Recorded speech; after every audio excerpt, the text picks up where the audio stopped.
He landed at 1:48 a.m. Her friend, Nicole Atkinson, dropped her off. They talked in the driveway for a minute. Shanann was tired from her business trip, but she was hopeful. She was carrying their unborn son, Nika, and she was determined to fix her marriage. She believed the 5-week separation from her husband was just a rough patch. She believed their relationship could still be saved. She walked into her home, to her husband and her two sleeping daughters. It was the last time anyone, besides him, would ever see Shanann Watts alive. 10 hours later, her phone would be silent. She would miss her 10 a.m. doctor's appointment, the one to check on the baby. And the man who met her in that house, her husband Chris, would be standing on this very porch, smiling awkwardly for television cameras and pleading for his family's safe return. What happens when the facade of the perfect life finally shatters? And what, exactly, is hiding behind the eyes of the good guy everyone thought they knew? To understand the tragedy, you have to understand the life. And Shanann Watts, 34 years old, was a life force. She wasn't just a name in a headline. She was dynamic, complex, and deeply visible. Her friends described her as happy, energetic, and a very loving person. She was the center of gravity in her social circle, but her life wasn't simple. In 2010, before she ever met Chris, she was diagnosed with lupus. It was, in her own words, one of the darkest times of her life. That diagnosis became a defining factor. Her career with the multi-level marketing company Levelum, selling Thrive patches, wasn't just a job. For Shanann, it was a mission. She positioned herself as living proof that she could overcome illness and thrive. Her work, her personality, and her story of overcoming were all inextricably linked. Shanann was a masterful architect of her public image. She broadcast a near-constant stream of videos and posts documenting her perfect life. Her feed was filled with images of a doting husband, two adorable daughters, 4-year-old Belle and 3-year-old Celeste, or C's, and a booming home business. She was building a narrative she desperately wanted to be true. But behind this carefully constructed facade of thriving, there was a deep, dangerous, financial chasm. In June of 2015, Chris and Shanann Watts filed for Chapter 7 bankruptcy. Their debts totaled over $70,000 from student loans, medical bills, and thousands in credit card debt. Their joint income in 2014 was around $90,000, but their expenses, including the mortgage on that $400,000 house, were crippling. At the time of the filing, their two savings accounts held $3.51 and $6, respectively. Their checking account had $860.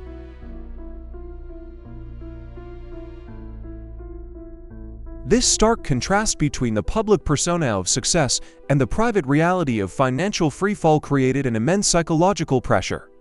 For Shanann, admitting her marriage was failing wouldn't just be a personal tragedy. It would be a professional collapse. Her entire business model was built on the narrative of a perfect, thriving family.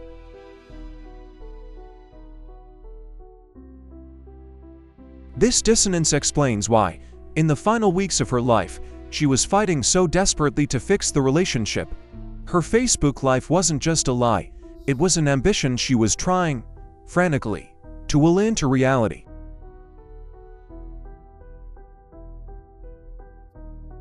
But despite the facade, Shanann was not a passive victim. When her marriage began to crumble in the summer of 2018, she didn't stay silent. She shared her fears and her suspicions about Chris's infidelity with her tight-knit circle of friends, particularly Nicole Atkinson. Her final text messages show a woman actively fighting for her marriage, ordering relationship books, and directly confronting Chris.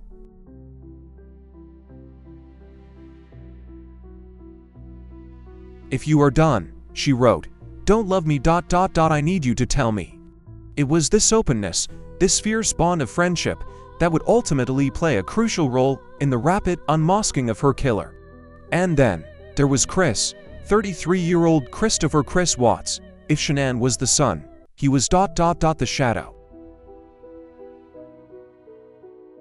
He was known by everyone as the quiet one, submissive, introverted, gentle. His own mother described him as socially awkward. In school, he was called an extreme introvert. He was, by all accounts, the good guy. They met on Facebook in 2010, during Shanann's darkest time with her lupus diagnosis. He sent her a friend request. He became her savior, her stable rock. She was the engine of the family. He was the quiet support. This dynamic worked for 8 years. It worked as long as he remained passive. But in the summer of 2018, he decided he wanted a new role. The summer of 2018 was a perfect storm of red flags, and the first one was captured on Shanann's own camera.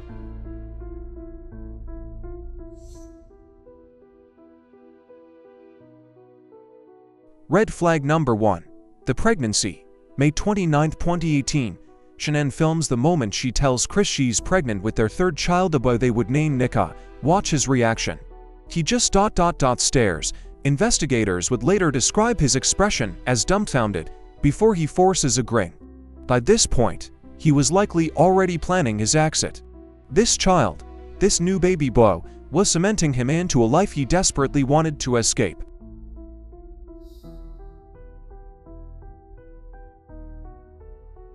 Red flag number 2. The affair.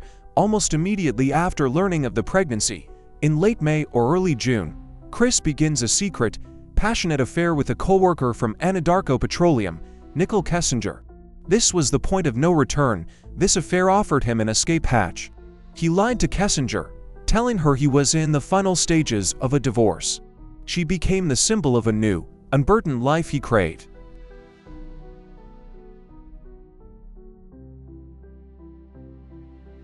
Red flag number 3. The transformation. With this new relationship, Chris begins to radically change. Ironically, Shanann credits his new physique to the Thrive patches she sells. He becomes obsessed with fitness, loses weight, changes his entire appearance. Co-workers notice he's different. Shanann writes on Facebook, Chris has gone from being quiet to more outspoken, talking to strangers, # he is an introvert.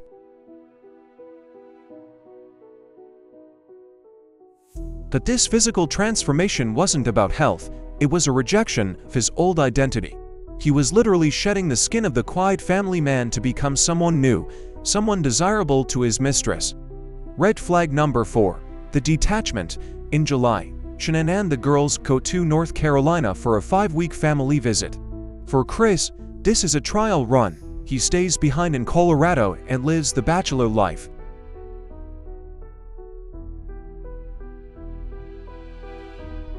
Their text messages, released in the 2,000-page investigation report, are a brutal log of a dying marriage.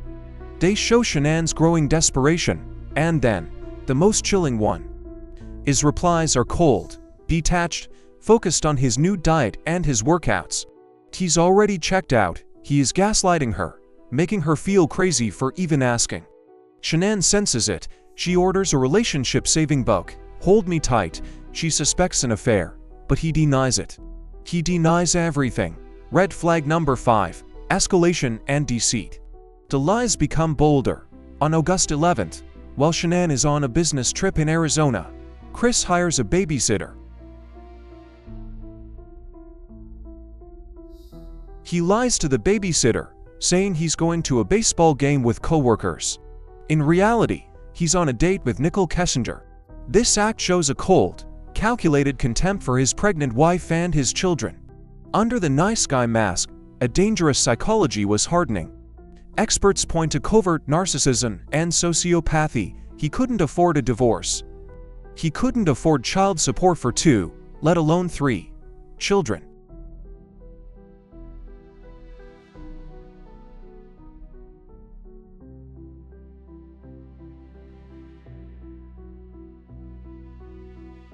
The new life with Kessinger was financially impossible. As long as his family existed.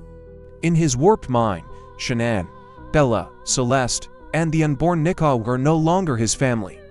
They were obstacles, and that was just the beginning of his plan.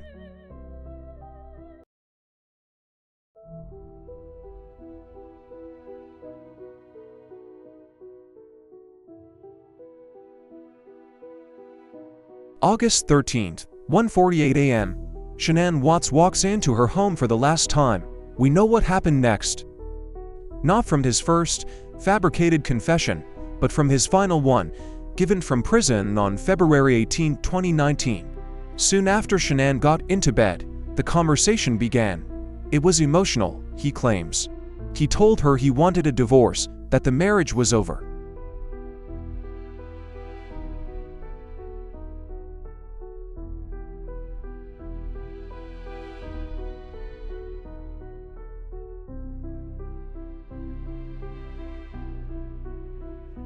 And then, he lunged at her, he strangled her.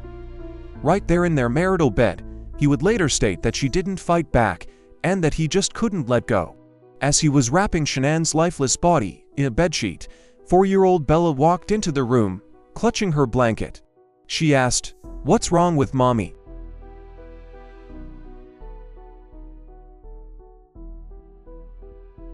Chris Watts, her father, looked at his daughter and said, "Mommy is sick," and that they had to take her to the hospital. He carried Shanann's body down the stairs and put her in the back of his work pickup truck, and then he put his living daughters, Bella and Celeste, in the back seat, together, with the body of their murdered mother lying at their feet. This single act obliterates any theory of a crime of passion or a fit of rage. This was a 40-mile, cold-blooded drive to a remote oil field where he worked. What happened there is incomprehensible. He pulled 3-year-old Celeste from the truck, held her favorite blue blanket, and smothered her. He then dropped her small body through an 8-inch hatch into a tank of crude oil.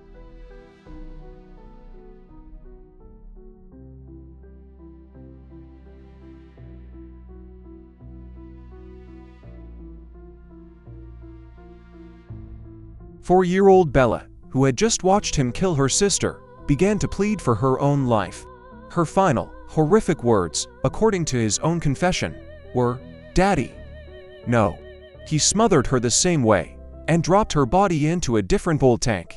Afterwards, he dragged the body of his pregnant wife from the truck, and buried her in a shallow grave nearby. And in the hours immediately after, no remorse, no panic. He was not a man in a state of shock, he was a man completing a task. Immediately after disposing of his entire family, Chris Watts called Nicole Kessinger to discuss their future, called a realtor to discuss selling the house, texted his daughter's preschool director to enroll them for the coming year. Security cameras captured him stopping calmly at a gas station to buy himself breakfast.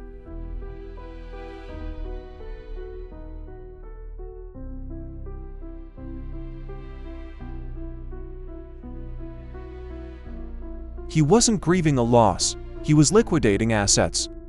Chris Watts's plan was likely simple: wait 24, maybe 48 hours, then report his family missing.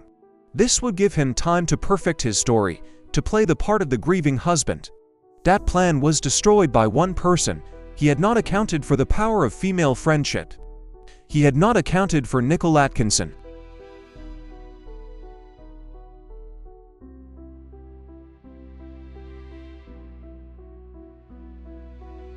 August 13th, 10 a.m. Shanann misses her OB-GYN appointment.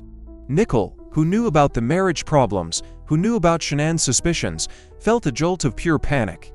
She can't reach her friend. Nicole drives to the house. She sees Shanann's car in the garage. She calls Chris. He sounds panicked, but tells her Shanann must have just taken the kid somewhere. He asks her not to call the police.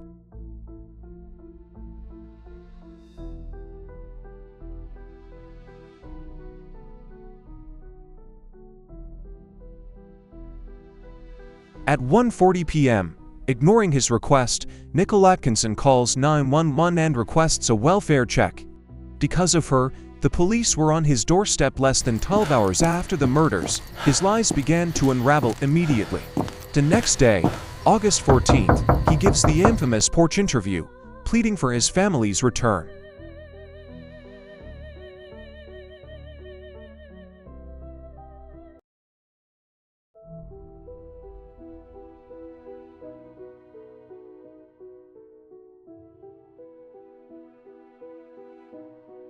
Body language analysts were horrified. He was displaying inappropriate emotion, smiles, giggles. This is known as duping delight, the narcissistic thrill of fooling everyone. And then, the evidence that broke him, the neighbor's security camera. It captured crystal clear footage of Chris loading his work truck early that morning. It directly contradicted his story that his family was gone when he left for work.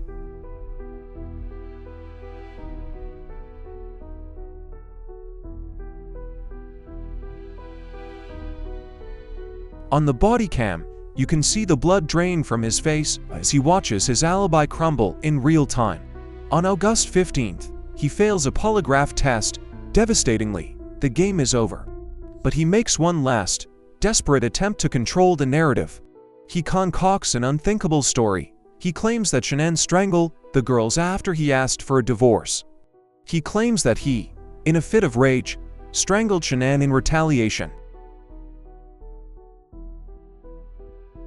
It was a classic narcissistic projection. He couldn't admit to being a child killer. So, in his final act of evil, he painted himself as a tragic avenger, and his murdered wife as the monster. It didn't work. On November 6, 2018, to avoid the death penalty, Chris Watts pleaded guilty to all 9 counts, 5 life sentences, to be served consecutively, with no possibility of parole, plus 80 for years.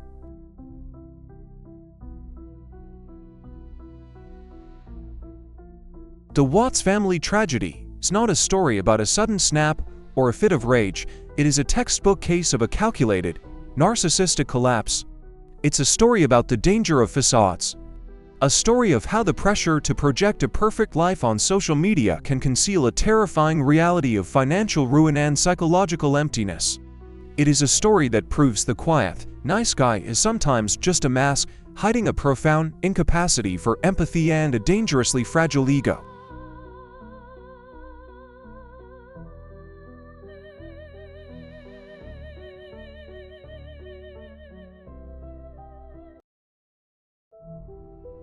But most of all, this story is about the power of intuition. Shanann knew something was wrong. She texted her friends, she ordered the books. She was trying to speak up, she was fighting. And her friend, Nicole, listened. She didn't brush off her bad feeling, she didn't wait for permission, she called 911. The story of Shanann, Bella, Celeste, and Nikita is not just about how they died. It is about how they lived brightly, loudly, and with love.